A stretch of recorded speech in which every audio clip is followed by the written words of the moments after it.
Hi, first graders. We're back with some more of The Wizard of Oz.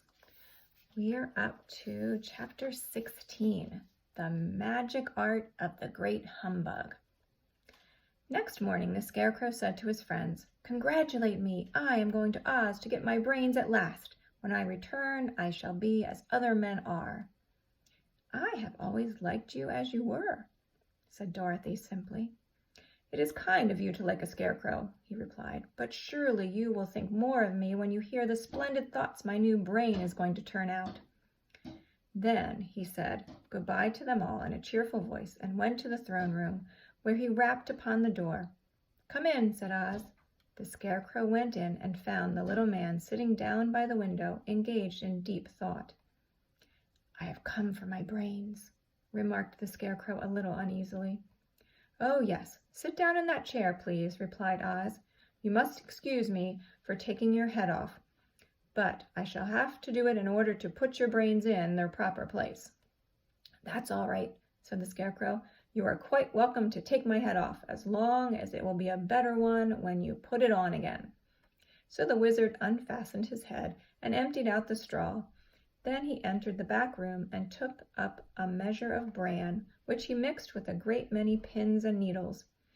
Having shaken them together thoroughly, he filled the top of the Scarecrow's head with the mixture and stuffed the rest of the space with straw to hold it in place.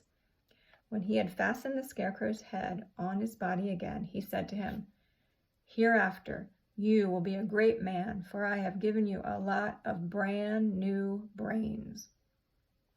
The Scarecrow was both pleased and proud at the fulfillment of his greatest wish, and having thanked Oz warmly, he went back to his friends. Dorothy looked at him curiously. His head was quite bulged out at the top with brains. "How do you feel?" she asked. "I feel wise indeed," he answered earnestly. "When I get used to my brains, I shall know everything." "Why are those needles and pins sticking out of your head?" asked the Tin Woodman. "That is proof that he is sharp," remarked the Lion. "Well, I must go to Oz and get my heart," said the Woodman. So he walked to the throne room and knocked at the door. "Come in," called Oz, and the Woodman entered and said, "I have come for my heart."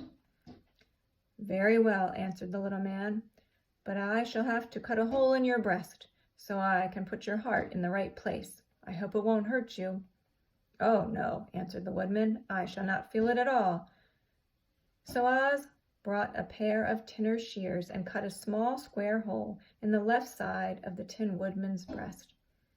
Then, going to a chest of drawers, he took out a pretty heart, made entirely of silk and stuffed with sawdust. "Isn't it a beauty?" he asked. "It is indeed," replied the Woodman, who was greatly pleased. "But is it a kind heart?" "Oh, very," answered Oz. He put the heart in the Woodman's breast and then replaced the square of tin, soldering it neatly together where it had been cut. "There," he said, "now you have a heart that any man might be proud of. I'm sorry I had to put a patch on your breast, but it really couldn't be helped."